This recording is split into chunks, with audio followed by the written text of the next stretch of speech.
So it's easy and Mics are on. have that for good Meeting. we've done, we just did it last board meeting, so. Okay, good morning, everyone, online and in the room. We get more people in the room these days, okay? The only thing I have to report, let's start attendance first. Dorothy, start us off, please. Okay, Dorothy Banashewski, Facilities Construction. James Olive, CORC. Michael Guida, CORC. Holly Hahn, Office of the General Counsel. Michael Tubiolo, Facilities Construction. David Dolan, Facilities Management. David Porter, CORC. Barbara Myers, Construction Purchasing. France McAvoy, CORC. Marquise Canyon Facilities Construction. David Brooks, Facilities Construction.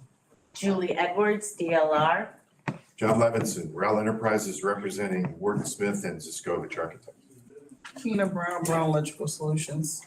George Perez, Facilities Construction. Bob Lewis, Inspector General. Ricardo Gonzalez with REG Architects. Jacob Katz, Pirtle Construction. Ben Guanella, Pirtle Construction.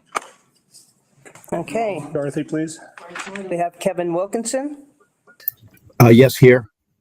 Lisa Revis. Lisa, Is she muted?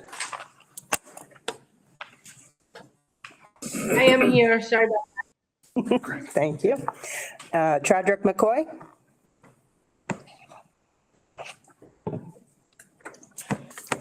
Chadrick.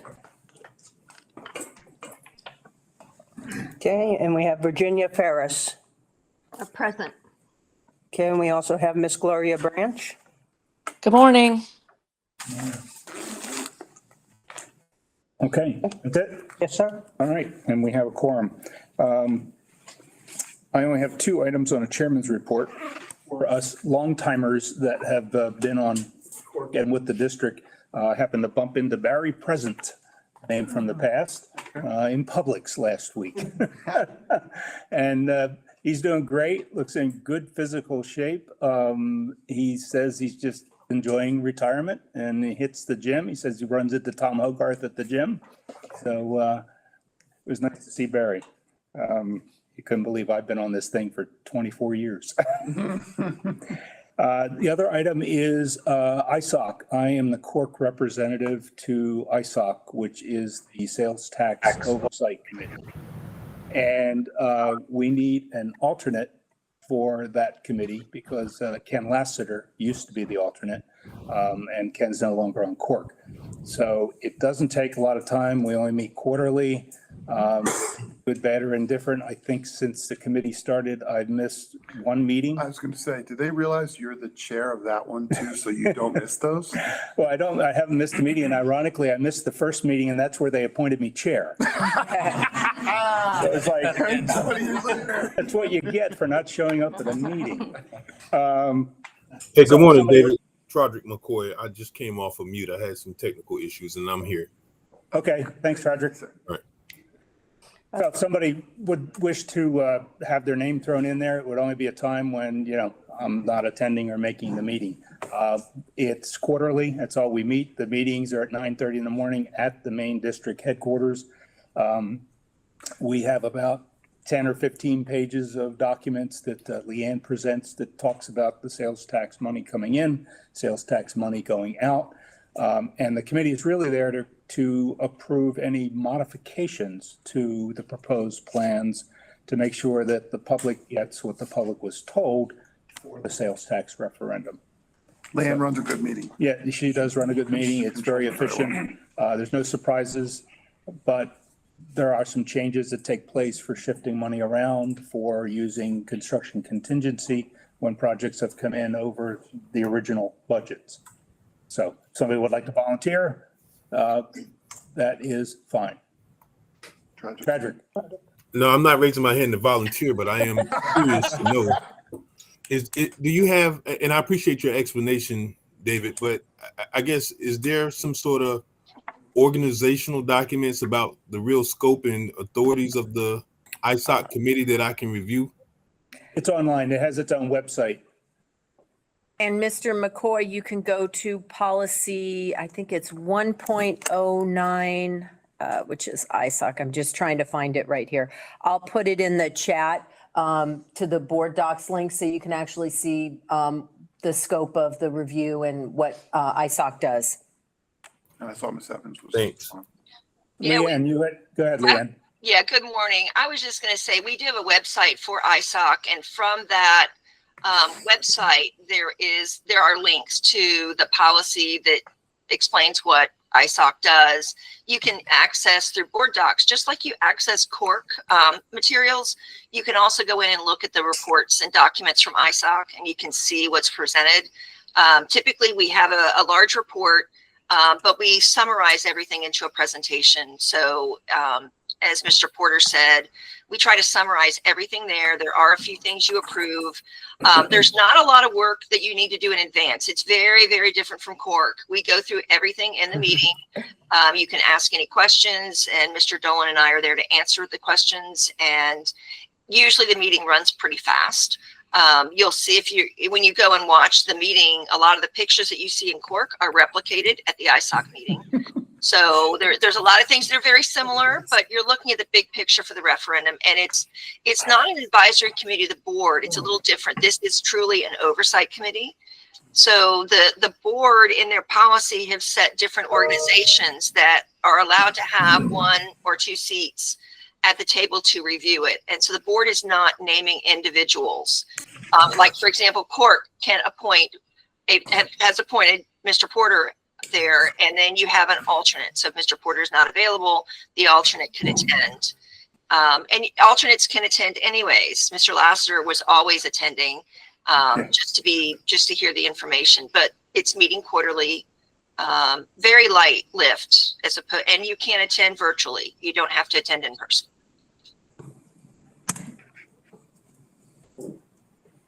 Oh, Holly posted. Oh, okay. The link, the board thing. All right, so if somebody on CORC would like to have their name put in as the alternate, you can tell us now, Yeah, or reach out to let Dorothy know that you'd like that name put in there.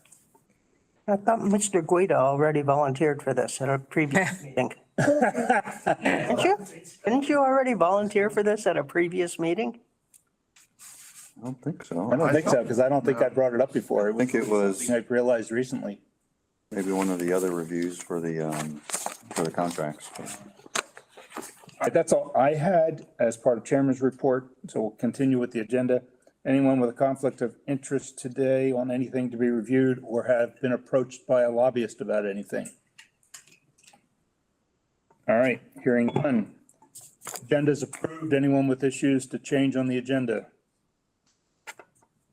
All right, public comments. Public comments, yes, sir. I don't know if anybody's aware or remembers, but Jim Nodder passed away. Jim was the former superintendent of Broward County Schools. Bless you. Excuse me. And thank you. Jim was a superintendent in Broward for a number of years through a pretty tough time. Did a great job, got him to be an 8 district. More importantly, he lived in Palm Beach County, and he was the chairman of the board of South Tech, and really was instrumental in getting South Tech moved from its old location to the new Congress location. So his service is this Saturday. Okay, thank you. Thank you. Any other public comments? Okay, let's get down our consent agenda. FC1, I wanted that pulled. FC2, I also wanted that pulled. PC1, PC1 for me. okay, France wanted that pulled. PC2, I wanted that pulled. okay.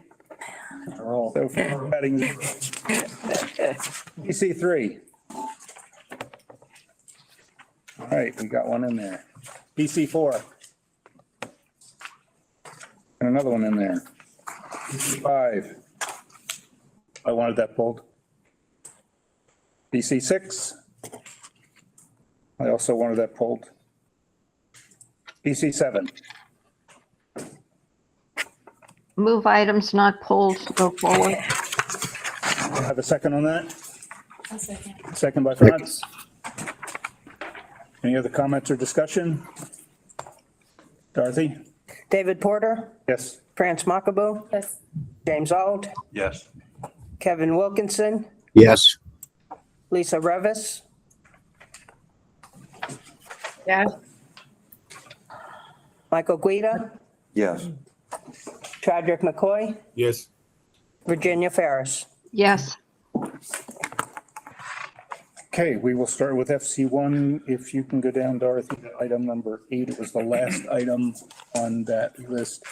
And I apologize for not getting my questions in first. I just ran out of time this week and got it read yesterday. My question on 8, I see we had the contractor pay for the testing services.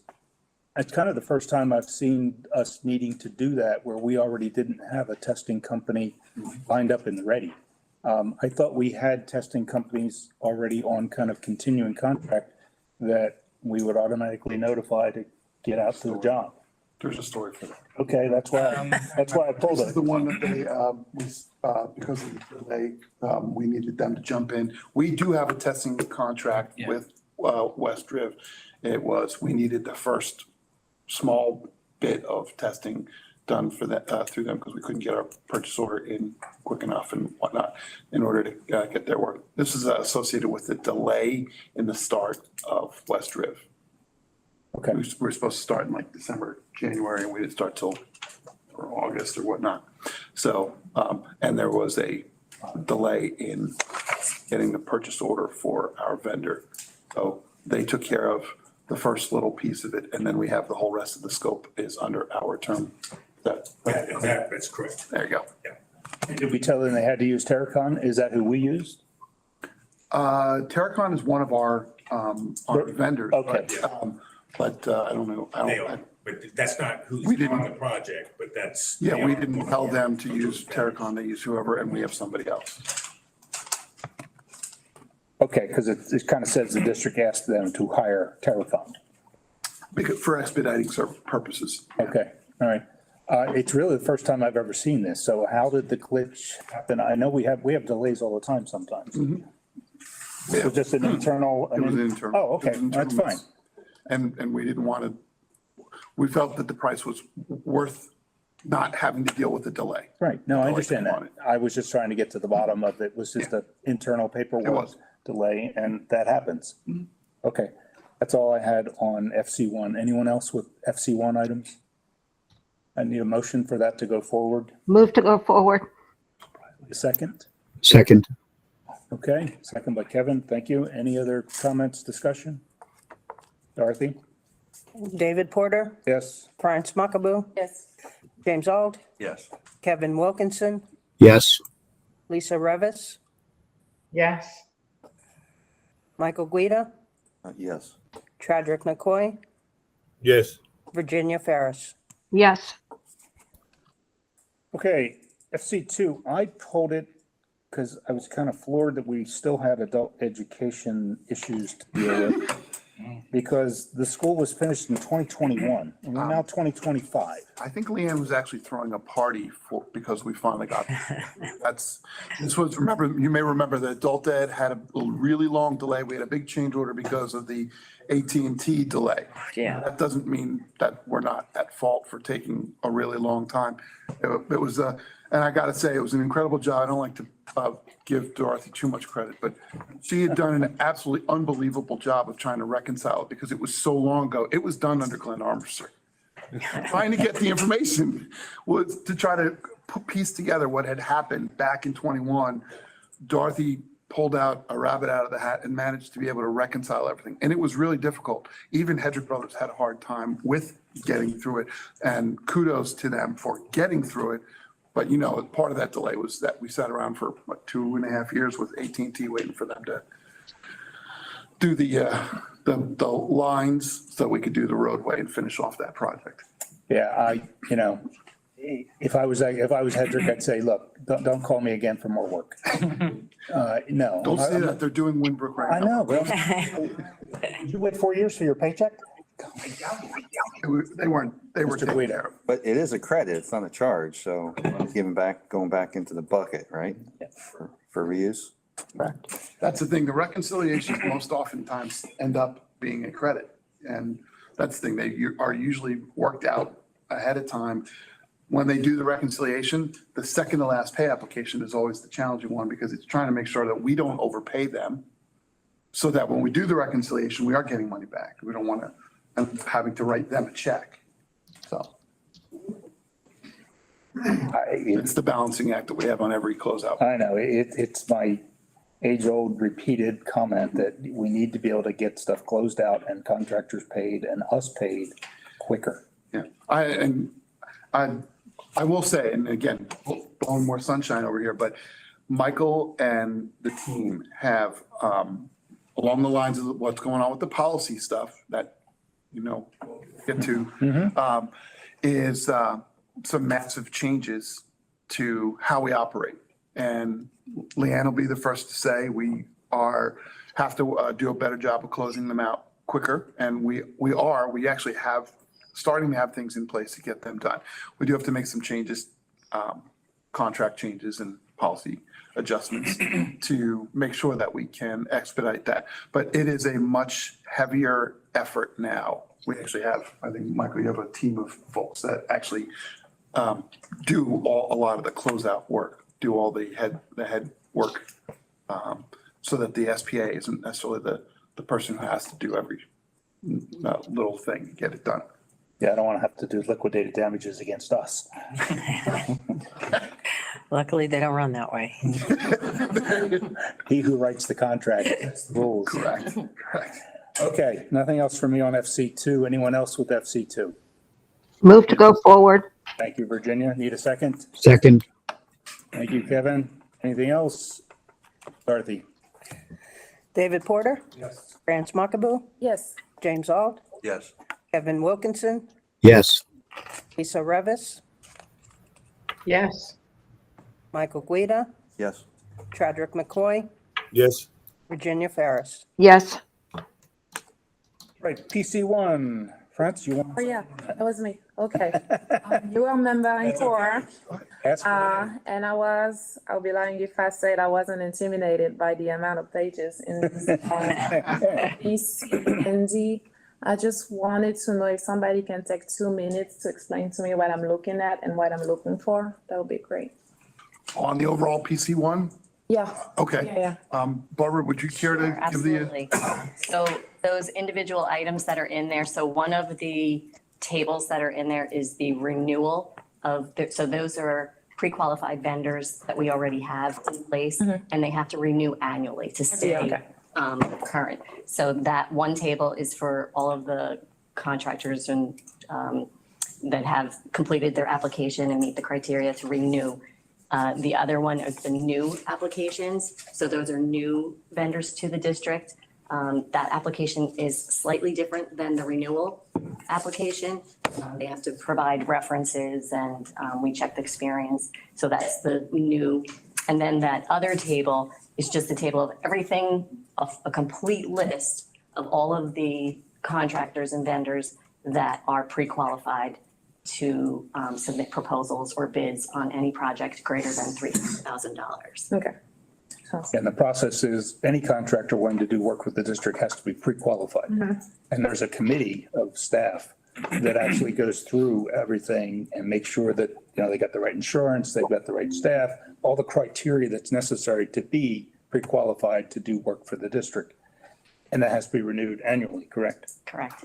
So that's why we're always seeing this. Holly does the legal review because part of the application by the contractors is they have to disclose any litigation that they've got. But Holly then does a deeper dive to make sure they've disclosed it all. And that's why you'll see some of Holly's emails in here saying, I looked, I didn't find anything else. You're good with what they applied for. It's CORC's role, because it's in the policy, for us to go through this and just basically endorse it. There was a time when Lou Doctor was on here, he did a deeper dive and found, one of the contractors had like 50 litigation items against the contractor. And that contractor had to go through more hoops because CORC said, why do we want to do business with somebody that's got 50 legal cases against them? So that's what we review this for. Okay, excellent. Thank you, guys. Okay, you might make a motion then to let that PC1 go forward. Yes, I make a motion to move forward. Okay. Second. Thank you, Kevin. Any other items on PC1? Dorothy? David Porter, Yes. France Mackaboo, Yes. James Auld, Yes. Kevin Wilkinson, Yes. Lisa Revis, Yes. Michael Guido, Yes. Patrick McCoy, Yes. Virginia Ferris. Yes. Thank you. Okay. PC2, Mike Guida. Okay, PC2. Dorothy, if you go to page 41, there's a statement, Article 15, about small and minority women-owned, women business enterprises. I thought it was last month that we got a under. Is that 41? Page 41. No, that's 41 of the PDF. Article 15 on the contract. On the, Is that the right document? No. Article 15 of the contract? It's Am I in PC2? You're correct. You are correct. Pokey mental. What's on the screen is not correct. Correct. Okay, That's right. that's PC 6. So Ah, PC 5. I got them backwards. PC1. That's PC1. Okay. Page is at 40? 41. 41. 41, okay. I'm getting there. Okay.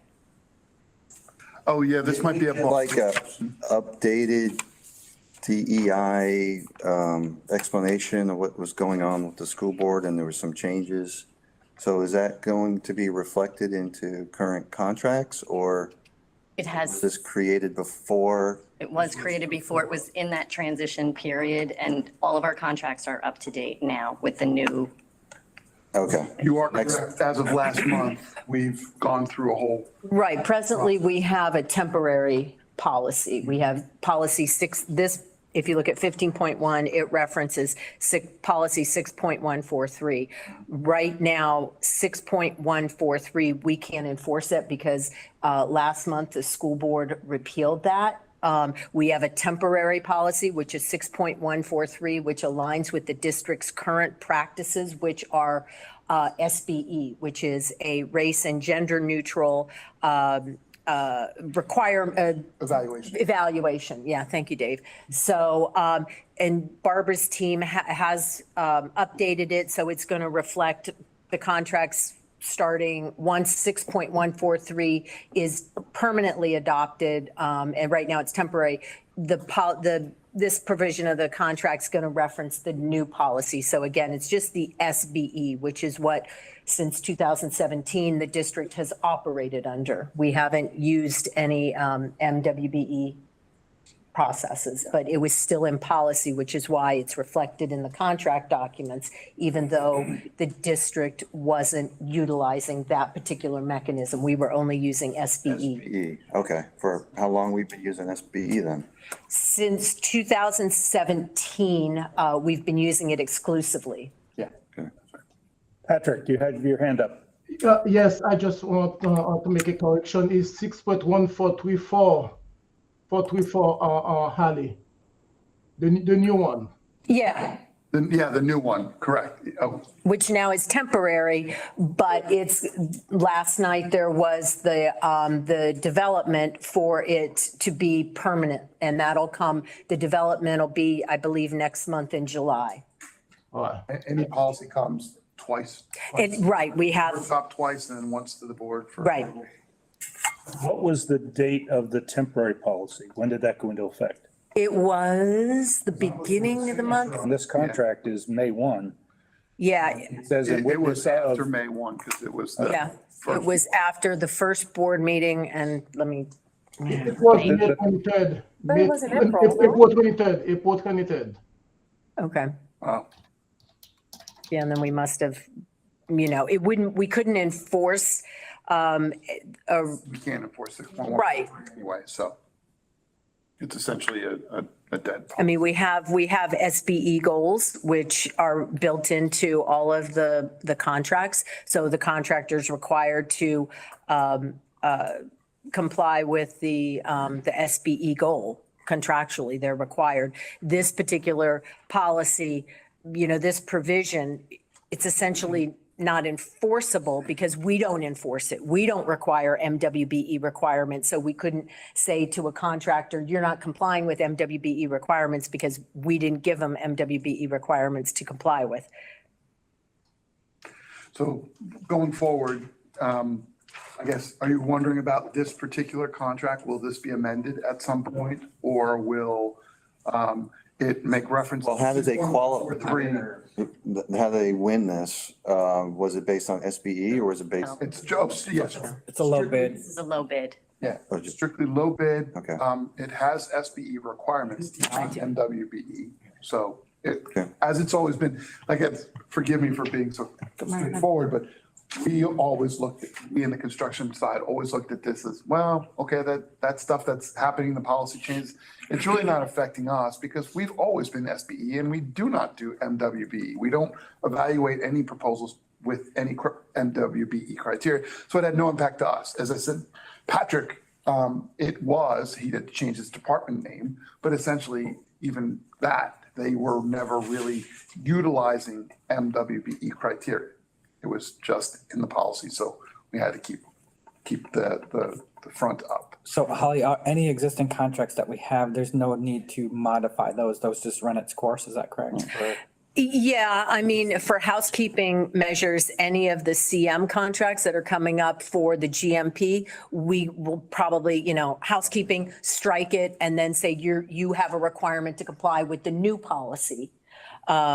So that would be the way to handle that. But like for this particular, because it's a hard bid and we have the number, I don't think there's a legal need to do that because we don't have an MWBE requirement. So we would not enforce that provision. It's there. It's always been there because it was required, because it was in policy. But since 2017, the district has never utilized that particular type of program. And so realistically, we would never require a contractor to comply with it.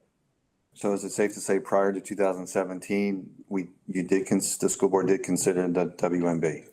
I don't know, and I would defer to Patrick on that. Sometime I don't remember the exact time frame, but at one point in time, yeah. And then, so you just changed the policy in 2017, now you're changing it, but it was never removed, so the language is never removed. Policy was never changed to eliminate the MWBE. Exactly. But the policy 6.143 is a separate policy or? Same policy. No, it's the same policy. So 6.143 has MWBE, also SBE. It contains two elements. And so that's really the reason why this particular provision was in there, because it lays out the groundwork for a contractor or, a roofer in this instance, if they want to substitute an SBE. It's titled, the policy is MWBE, SBE. We were only utilizing the SBE portion, but this particular provision says contractor, if let's say your SBE goes out of business and you need to substitute something else, it provides them the framework on how they have to do that. They have to work with Patrick's office and all sorts of stuff. There's forms that have to be filled out. So this is notification to the contractor saying you have a goal. And if something changes on your SBE, here's the process that you have to go through to utilize to make the changes. Okay. For example, when we have a new vendor, a new contractor, a new roofer, and they come to us, they look at the policy, look at this this previous contract, and they might have said, oh, do I need to have MWBE participation? That's the time in which we tell them, no. But what if they had MWB status already through? I think state? They have to get recertified as a small business if they also qualify for that. Okay. There's no. It could be both. Right. And I think Patrick might have kept track of it. I think it may have been. He did. And so, but the contract only had SBE goals. The contractor, typically it's 20%, I think. For CM contracts, yes, 20%. Yeah, and I don't know. Particular contract, it's 8%. Okay. On, Roofers are hard to get. it's a SBE participation goal, Gotcha. Okay. and that's what we enforce. Right. All right. I'm Question- this to be forward on that. Yeah, question I've got on this, why only two bidders? Any guess? Yeah, so one, it's in Pahokee, so there's a drive for a lot of the roofers to get out there. The second part is it's a very logistically complicated Yes. roof. It's not a big, it's just a portion of a roof. It's over a stair, so there's lots of elaborate, It's very active. Students are walking under well, that. yeah, we're and doing it over the summer, So, but it's, they're gonna have to do what's, can't remember the term for the, brain's not working, but, stairs and scaffolding, sorry. They're gonna have to scaffold the entire thing, do it in certain levels. It's very complicated. Most of the work is in the logistics and the staging of doing that out there. if you've ever seen Pahokee Middle School, a really nice entrance with the plexiglass, clear roof, Multi-level. That leaks badly. That's what's getting That's replaced. problematic. That's what's getting redone. Okay, because that was going to be my next question. Wait a minute, Yes. 322,000 over a stair? Yeah, it's that. I'm thinking about, Seen that, it's 8 a by really 20 nice- fire stair. No, it's the whole thing. Yeah. it's the Are you whole- changing the design to getting rid of plexiglass and going with a solid roof? Okay. Yes. All right, good, Mike, you can make your motion. I'll make a motion to have a move towards the board. Need a second? I second it. Second by France. Any other comments or questions? Dorothy? David Porter, Yes. France Mackaboo, Yes. James Auld, Yes. Kevin Wilkinson, Yes. Lisa Revis, Yes. Michael Guida, Yes. Tradrick McCoy, Yes. Virginia Ferris. Yes. Thank you. Okay, PC5, I pulled it. Again, similar question. Why only 3 proposers for a $52 million project? I don't think there No, was, there were, There were a lot more. there were more. There were That's the final tab. Final tab. that's the interview, yeah. There's a two-step. Okay. Yeah, Oh, it was a 2-stage. yeah, this was, I didn't get to the next page. Never mind. okay. I was like, they really wanted this one. This was a good one. Okay, that question goes away. Therefore, this one really doesn't need to be pulled. So somebody make a motion to go forward. I'll make a motion. All right, Kevin made the motion, second by Virginia. Who made the original? Kevin made the motion. Yes. He was clear. Any other comments or questions? Dorothy? David Porter, Yes. France Mackaboo, Yes. James Auld, Yes. Kevin Wilkinson, Yes. Lisa Revis, Yes. Tradrick McCoy, Yes. Virginia Ferris. Yes. Okay. Oh. See, and then I pulled PC6 as well. It looks like it's about 50% increase over the actual original budgeted amount is what the job's going to need. So my question is, did the scope increase or was it just time and construction cost increases? No, there was some escalation. I believe the big overrun was from previous pullouts that were done.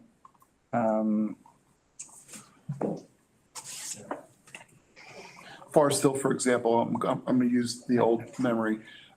Forest Hill, we had a pullout project probably 6-7 years ago of the features had to be done as a pullout. And I think we had $10,000 or something like that in the referendum for the bleachers. And it was $1.5 million or something like that. So we went to ISOC at that time and asked for additional monies. Essentially, that's why the budget that's one of the reasons why the budget kind of started off on a bad foot with Forest Hill. So if the pullout was 6 years ago, did we do bleacher work 6 years ago? We did. Yes. We did. And we're now doing more bleacher No, work? no, we're doing the rest of the facility renewal. see. The money that we would have used on facility renewal got used on the bleachers. I see. And Right. catching up. And with plus, others. it's 9 years into the program too, so there is a good deal of escalation from that original Mike Guida. 2016 number. Mr. Porter, I think there's a typo on the change, on the total of 16 million, 187,739.84 cents. It should be 85 cents. Oh, we need to, this is. If you add those two numbers together, the 44,819 to the 11,368, it's just 1 cent, but that could take 3 years to find. Yeah. Oh, okay, oh, yeah. that right? I mean, 85, yeah. Dorothy would have a lot of fun reconciling this. She would go by website. Thanks, Michael. She'll be well retired before she finds that penny. If not, this will put me into retirement. Or in the loony bin, one or the other. Okay, we'll make that amendment. Make that adjustment, please. Thank you. All right, they were the only questions I had. Somebody make a motion? Move to go forward. By Virginia. Second. Second by Kevin. Any other comments or questions on PC 6? Dorothy? David Porter? Yes. Vance Markaboo? Yes. James Auld? Yes. Kevin Wilkinson? Yes. Lisa Revis? Yes. Michael Guida? Yes. Patrick McCoy? Yes. Virginia Ferris? Yes. Thank you. All right, we are down to staff updates. I mean, consent agenda. I guess the only update from that I have is that we're obviously kind of neck deep in summer work, getting ready to kick everybody off here next week. So all the logistics of setting things up and organizing it are kind of wrapped up and we're getting ready to start. So we'll have a big push of work over the summer to get as much done as we can when there's less activity at the schools. So for instance, the Pahokee roof, we just approved that summer work of That's this summer summer. work, yep. So everything we've approved pretty much up until this meeting will be this summer. Yeah, there's some things that, well, Forest Hill is kind of a mix because there's probably not, there is a little bit of work this summer, but not a lot because there's ordering and stuff like that. That's a big project. The Pahokee roof, they have the materials on standby, so they're able to just go pick those up. So that's why they're able to do that. Typically more the, March, February GMPs are the ones that we're really doing summer work on. But there are some late stragglers that if they don't have lead times on things, we can get some work done. Everybody wants to push the summer work, as you know, the contractors, architects, us, as much as we can. And our balance, the balance that Michael's trying to make sure the SPAs and project coordinators understand is that that's great. The contractors all want to push, but we've got enough experienced folks at the district to say, we don't want to push too hard because we know what they'll do. They'll open everything up. They'll take 3/4 of the school out of commission.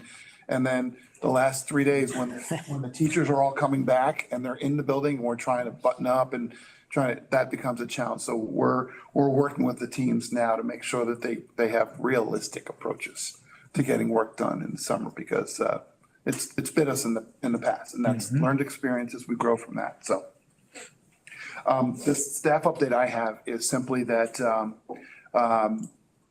I have the pleasure every year of participating, attending a handful of the graduations. And for me, it's always a revitalizing moment. It's starting to realize who we do this for, why we do what we do. It's really impressive. By the way, kudos again to Eric Stern and the school police, all the people that put on those graduations, because they put on 39 graduations over a 2-week period. And they make every graduation special because thinking about it, every parent that's up there, that's the one graduation for their kids. So they make sure that everything moves so smoothly. And so kudos to all those guys. But it really is a powerful moment for us to be able to see a lot of these kids, their dreams coming to fruition. And, I'm always reminded of, it's not called graduation, it's called commencement. It's the start. And we're seeing these kids really start up their new lives. And we had some minor impact. What we do impacted their world. So I'm always appreciative of that. And I really love going to those graduations. And for me personally, I am, speaking of graduations, I am actually graduating tonight from Leadership Palm Beach County. Congrats. Excited. And going forward in the class of 26 at Leadership Palm Beach County is none other than our board member, Mr. Edwin Ferguson, and our principal from Palm Beach Gardens High School, Michelle Fleming. So a lot of school district folks are representative and part of that program. And it's a really great nurturing program. You really get to see a lot about how the the rest of the world works. We live in our own little bubble, and I love all of you people because we all love what we do, but there's so much more out there of what Palm Beach County has to offer, the arts, the culture, the nonprofits, the people who are in need. And it's been an enlightening experience for me. Could you explain? For a second, Virginia, go ahead. Yes, this is Virginia. Congratulations. I'm a graduate of Leadership Palm Beach County, 1994. So Wow. Excellent, thank you. it's a fabulous experience. Yes. Good. Mr. Guida. Explain a little bit what leadership. Sure, sure. It's an opportunity to, well, you get selected. It's an opportunity. Basically, I'll give the overview is, there's about 50 of us, in the class, and each month, one day a month, we all forego whatever the rest of our lives are going on, and we participate in that day. One day is the education day, another day is the economic day, one day is a transportation and tourism day, one's the arts and culture day, those kinds of things. And during that day, you ride on the bus and you go participate, you learn about a lot of different things that go on in Palm Beach County that somebody like me, I work in construction, we all live in our own little world. It was a really great experience to find out how much this county, how rich this county is in so many different areas. And also how challenged this county is in so many different areas. It's not a whitewash. It's not a happy, fun time. We have homeless issues. We have housing issues, right? That's a big part of what we go through. And we get to learn a lot about these other things in life. For me, it was incredibly enriching. We participate in each of us participates in a project. Like, for example, I was with Habitat for Humanity.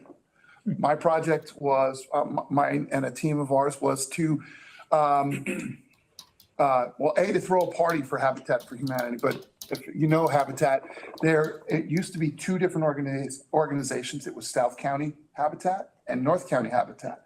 And they recently merged, and they are now trying to figure out how to make that one unit where all the homeowners get to know each other. So we threw a reunion. We threw a family reunion and said, okay, let's get everybody together. And it was an opportunity. We also did a lot of reaching out, networking, trying to figure out how to merge the two databases. So it was a little bit of nerd stuff too.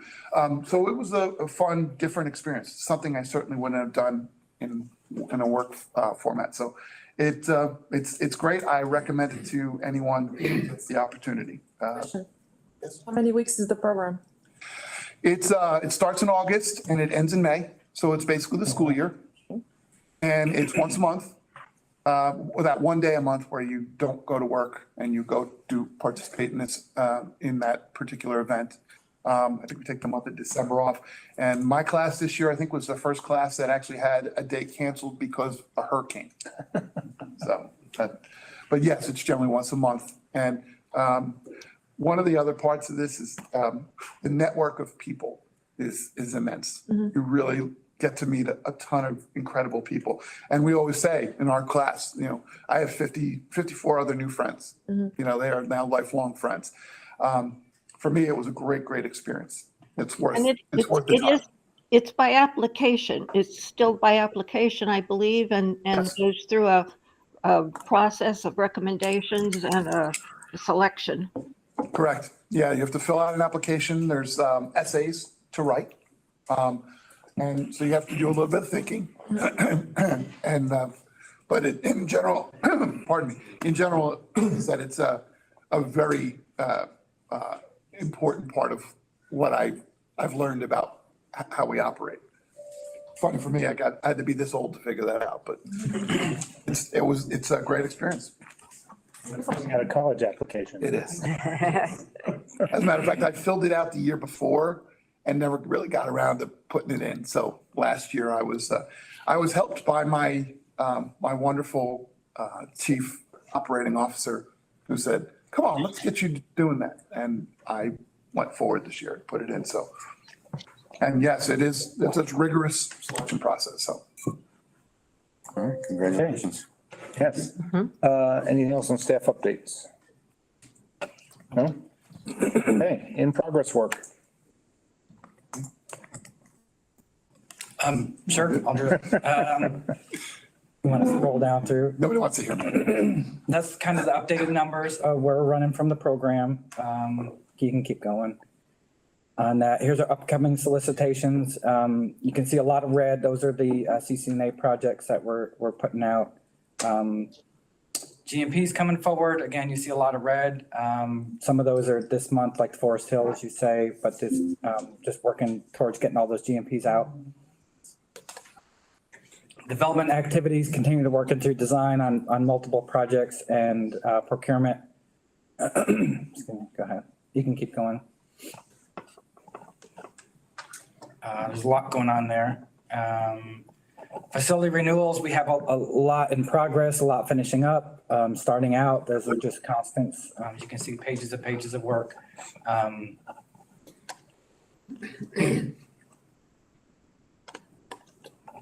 Going through, there's some work that's going on in those facility renovation renewals. It spans the gamut from everything outside, inside, anything that needs to be updated. So there's a lot going on in those. That's just a sampling. Saddle View, again, scheduled to open this year. It's on schedule. They're working on the finishing touches, landscaping, finish out, trim out, inspections, all that kind of stuff that needs to be done to get approval. There's a little bit of a time delay with these aerials, but you can see it's they have to do the final lift, the asphalt. They're putting in the playground equipment now, so they're wrapping up. For this August to be open? Yeah, perfect. Yes. Yeah. And Elementary School of the Year at Falco this year. yeah, absolutely. This won an award, a design award. So that was fantastic. So you can see they're working through. That's the inside. They need to do a little bit of flooring, and then they're ready to go. Howard Walkway's already in on that. So. Winbrook, that's also scheduled to be open in August. It's in a similar state as Saddle View. Scroll. You can see that same thing. They have the first lift of asphalt, the curbing in. They just need to do the landscaping. Yeah, I'm always reminded that the sod not being down makes you feel like, oh my gosh, it's so long from being done. The reality in like 2 days, it looks like, oh my gosh, we're ready to open. So we always want to remind everybody, without sod, it definitely feels a lot less finished.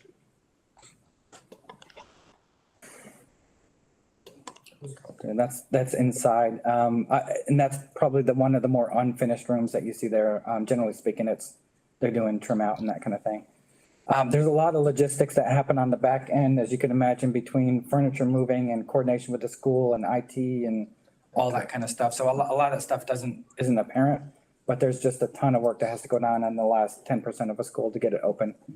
So it will be a very, very busy summer at both those locations. We're not skating in by any means. And that's, it is an orchestra. There is a plan. They actually have a nice working relationship with Ed Tech and IT, and Dr. Campbell with our furniture, getting all that stuff installed, making sure that the right stuff is in before the left stuff, make sure that's organized properly. Communication out to the parents about what's going to happen next school year and all that kind of stuff. So there's a lot that happens. West Riv, we had the item on today, so that they're moving forward. They will not be open this year. They will be open next year. They're going to be done well before next year, but they are scheduled to open for next year. Yeah. But they're moving forward.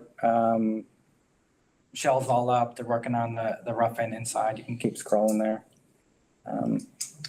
And West Riv is one of those campuses where we saved a couple of buildings and then the main new portion is built, new construction, so. Roosevelt Full Service Phase 1, moving forward. We had the large CCD that last month come forward, so they've actually moved forward on some of that work. Some of that, if you remember, part of one minor scope of that, well, not minor, but one little piece of that was the wood flooring that was underneath there we started the project going in and repairing it. By the time we got done, that wasn't feasible, so we ended up ripping all that out. So that's gone. We're going back with a slab on grade, which is a better long-term solution. So Pirtle's moved forward with that work, as well as shoring up the foundations that is part of that. The foundation have settled over the time, so we're working on that as well. So Yeah, what you were seeing on that last picture was the cool new building. The gray and red is the new 2-story classroom building, and the building off to the behind it to the left, I believe that is the gymnasium building that has now been essentially gutted, down to even its exterior shell has been skinned off.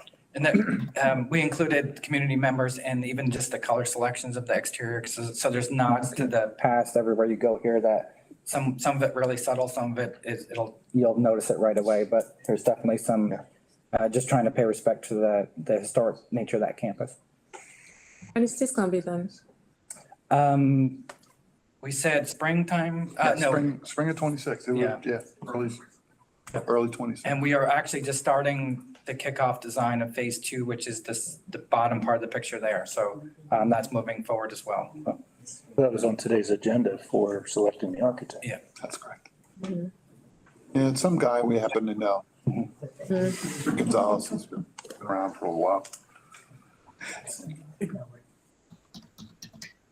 Minor projects. We call the Dorothy projects, but it's transitioning to the David and Marquise project. So, but yeah, just a ton of work going on constantly here.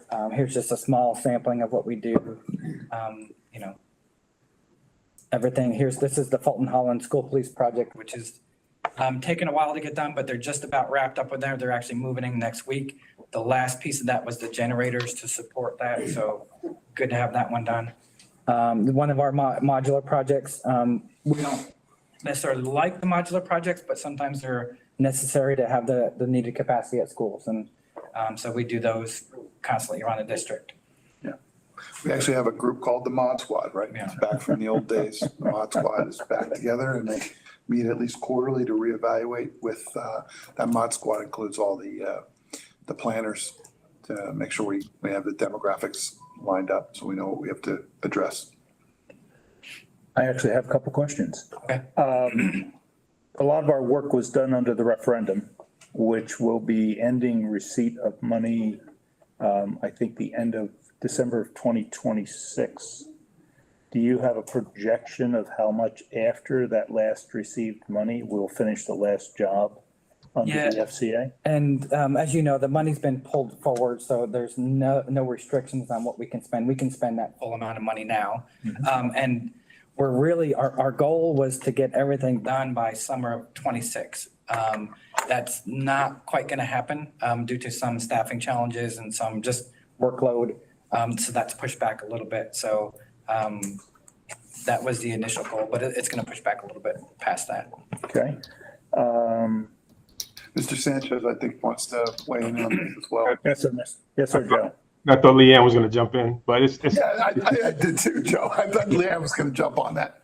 I saw Joe raise his hand. I was going to let him do it. I just want to correct. It's December 2025, not 2026. Okay.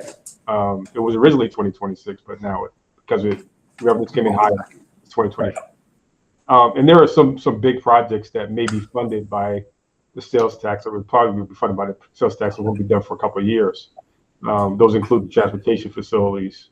So, sorry to just, You're watching Leanne's face. Yeah.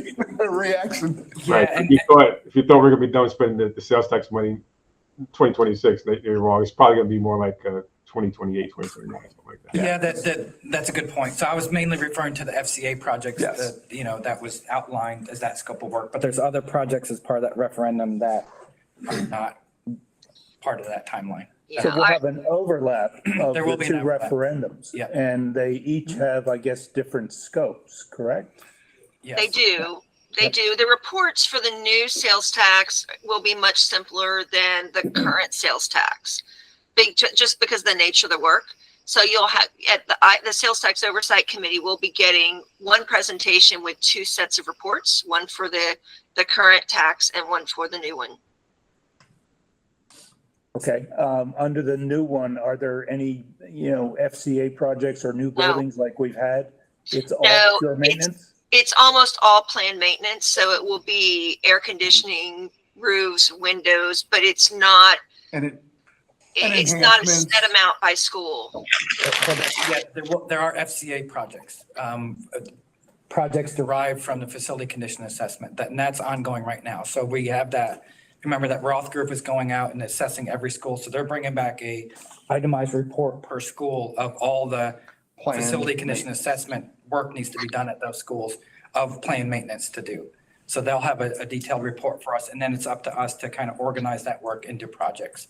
So it will be a lot of some of the same work, Yeah, like, some of the same. window replacements or, Things we did in 2018 will probably be replaced in 2028 or something like that as part of the planned maintenance of the second referendum. Yes. okay. Virginia?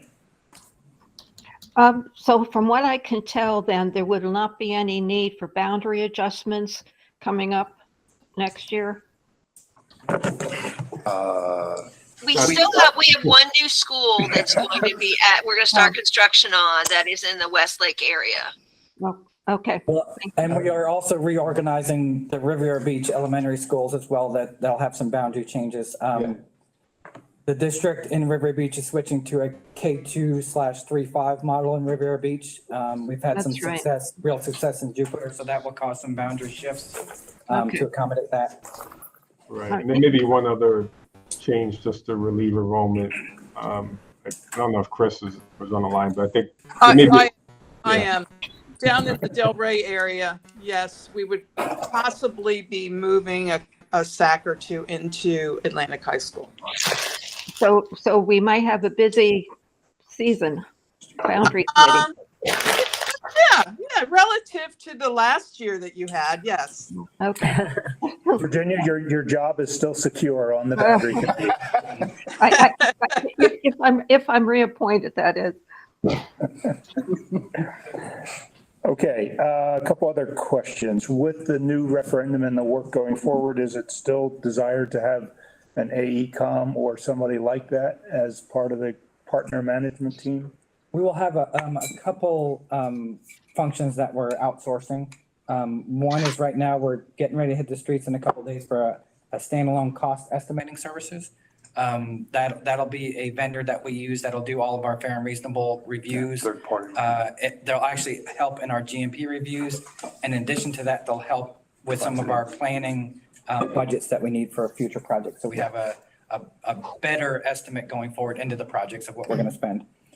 Shortly after that, a few months after that, we're going forward with a staff augmentation. It's not going to be a full blown out. It's not a program manager, but it's a staff aug, so project managers. Our intention is to hire as many as we can through the district because it costs less money. But as we have challenges getting people, we want to have that flexibility to ramp up and ramp down as we need to. So we know we'll need some staff aug. So you'll add staff and you'll add this outsourcing company that Yes. can provide extra bodies when you need them, Yes, but not necessarily a full project management operation like we've had with AECom. correct. Michael's done a good job of building out the Good. district team. That's why we have it, with Dorothy leaving, we have David and Marquise, as an example of making sure we have a bench, learning from the experts. So over the next, especially the next year, we're working with AECom, transitioning some of the reporting and some of the functions that they do internally to make sure we have that covered. All the employees that they have, some of them are straight project managers, and that's clean cut. It's all the other people, the finance and the. Yeah, what you guys never hear managers. about is our project controls people, pay applications and processing the money, pushing the money around. That's a massive effort. And they've ramped up from being like one or two people to six, Yeah.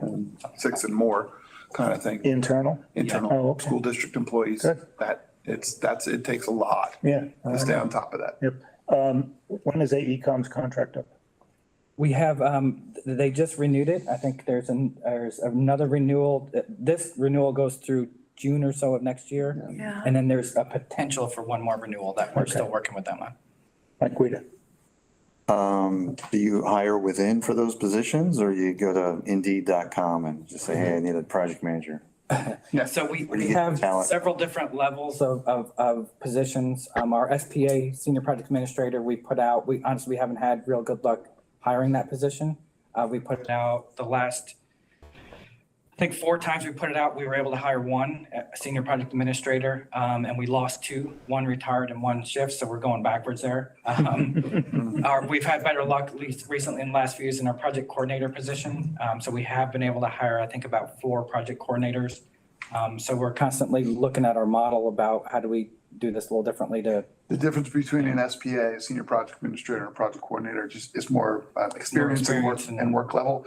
Yeah. So we put an SPA on a $40 million, modernization, and we would never put a project coordinator on that. They might By support, themselves, they might support the SPA, but they'll run a lot more minor projects. Now, the good news is David and Marquise going forward we're gonna have a lot more smaller dollar value projects coming up. We're not gonna have 10 million, a ton of $10 million projects. We might have a ton of $3 or $4 million projects. And with that, those project coordinators will certainly come in handy, and bringing them on board, getting them trained up well. That's the challenge. That's why that whole ramping up staff and bringing them down. It's a challenge because we can put a body there, but if they don't know what we're doing, that doesn't help us all that. So. Does it help to pull somebody from the construction industry that's familiar with construction? Yeah, but they're fighting against salaries they can't compete with. Yeah, You guys are too nice to your own employees. They're fighting other contractors to get the good people. I mean, Less stress. after 2008, it's been pretty constant since then in the industry of being very, bull market. And so it's challenging right now with everything, to find people, to be able to pay them. Go ask our electricians, how easy is it to find an electrician to work for them? Yeah. It's a big challenge right now. Talent, Are you looking for a new job?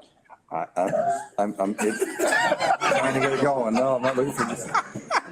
That's twice, Dorothy. Better not be, I just saw another one of his contracts. I'm just curious. Leanne, did you have something? No. Okay, all right. I have one final question on this. If anybody else has questions, please chime in. For our IT work at new builds, does the electrician for the CM do the IT cabling? Or No. do we do our own cabling, but the contractor installs the conduit? So yes and no. Traditionally, that over the last few projects we've been doing, yes, the electrician installs the conduit, our own vendor installs the cabling. Good. But we've had some challenges with that. So the next projects, for instance, that we're doing, we're gonna wrap that all under the CM to manage. There's so much finger pointing at the end of the project, whether a card reader, for instance, is it the hardware guy? Is it the electrician? Is it our cable vendor? Is it the school police programming it? Is it this, there's so many people pointing the fingers and we go around in circles and have to spend a ton of time. So what we're gonna do is roll it all into the CM's responsibility so we can point to Jacob and Ben and say, you guys figure it out. That's right. We prefer that. Yeah. Oh, yeah. When I take it out of their hands, it's just like, guys. right, they have enough challenge, the contractors always have enough challenges on their own, getting the work done. And the last thing we want to do is find out that our vendors and pulling their weight. And our vendors are doing a great job. There's no problem. And some of those same vendors are going to be the same ones that they're hiring because they're being that pool to bid on the work. But we still will have a lot of stuff that we do by ourselves. But for our larger projects, we're piloting, trying to wrap it all together. No, I agree with that. On the jobs I do, that I have to write a separate little spec for who's responsible for what. Where to where. And there's always overlap. You can't write it. Yeah, perfectly. who's gonna run the cable? Who's gonna put the ends on the cables? Is the conduit big enough to fit the cable through with the ends on it? And then when it's tested and it doesn't. Oh, yeah. Who's got Who put the nick in it? right, who nicked the cable? Is it free wire? Is it in the conduit? Okay, all right, that answered that question. Anything else for staff updates and in progress? All right, follow-up. I had a question on number 3 on follow-up. It said that today we will be getting an update about school police and how they're progressing on getting a better reviewing operation. Yeah, I'm going to provide the update for them. I don't even think they're on the call, but So we've been working on this. It's kind of an indirect approach. So they have hired some officers to help with the school assessments. Okay. The assessments are where we go out and assess the safety of the school. They write a report which informs what work we do security-wise at that school. And they've added 2 members and they've ramped their work up to get them to be trained to do that. That's freeing up the other staff that was doing that and the plan reviews, focus more on the plan review. So it wasn't like we hired a plan reviewer, we kind of shifted work to get that work done. So they already had a plan reviewer. They were just overwhelmed with They other were stuff other than plan review. Yes, exactly. Now they're able to go back and focus on plan more on plan review reviews. and catch stuff before it becomes a change order. Yes. We are continually monitoring it, and we're even looking at some different options for additional staff as needed. We don't want to jump the gun with it, but we want to see how it works, and but we're continuing You monitoring. know how we just talked about the challenge of finding good SPAs? Try to find a really good SPA who also has security background. Yeah. That's an even smaller needle in the haystack to try to find. So that's. Well, and the other problem you've got is we're still one of the probably larger school districts that are still growing. And so you're not getting staff that worked at other school districts who can just kind of come in here and say, yeah, I did that 40 times before. We're the training ground for them to go off somewhere else. There's truth in that. Okay, discussion items, we did follow up. Anything else by CORC members? All right, approval of minutes. Anyone with issues on minutes? Yes. If you'll notice, it says about halfway through the minutes that Michael Guida left the meeting, and yet Michael Guida is still talking. And I believe that's Michael Gelfand, all the way through where it says Michael Guida. Is that correct, Michael? Yes, that's correct. Yeah, it should be, because Michael Gelfand, I think, left around 10:30 or something Right. from that meeting. Right. Usually the minutes reflect when someone leaves the meeting. These did not. But it should say Michael Gelfand all the way through. Otherwise, they look good. All right, do you want to make a motion to accept the minutes as per your comments? Recommended. Move to accept as corrected. Second.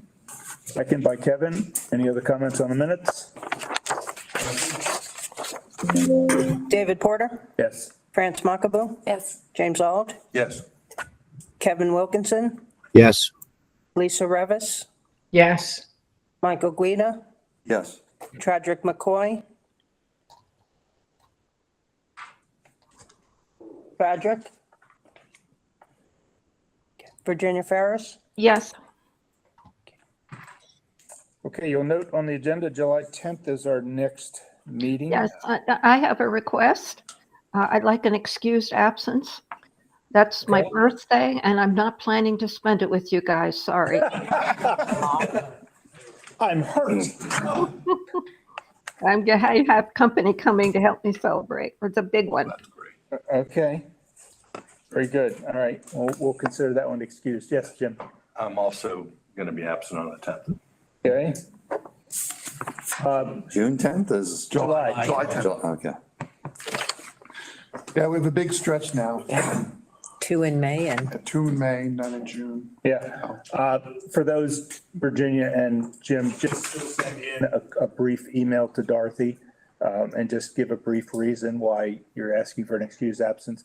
Dorothy then sends them to me and I write them back, giving them excused. Therefore, we have a paper trail. So that's fine. Anyone else know right now that they won't be able to make July 10th? Okay. I'm just trying to get an idea of quorum by the time we get into vacation season here. And when we send out the invitation 3 weeks ahead of time, if you can accept or decline, that would be helpful. Because some people don't accept it. And so then I have to go back and follow up with them. For the rest of you, she was pointing at our chair. That would be me. She pointed at me. She didn't point to you. Yeah, pointing at our chair. I'm always going to be here. I don't need to tell you that. All right, review and set our agenda. Anyone have anything specific that staff doesn't already know about that we want them to bring back to us? All right, hearing none. We are done. We're adjourned. Thank you, everyone. Thanks. Have a great day. Thank you.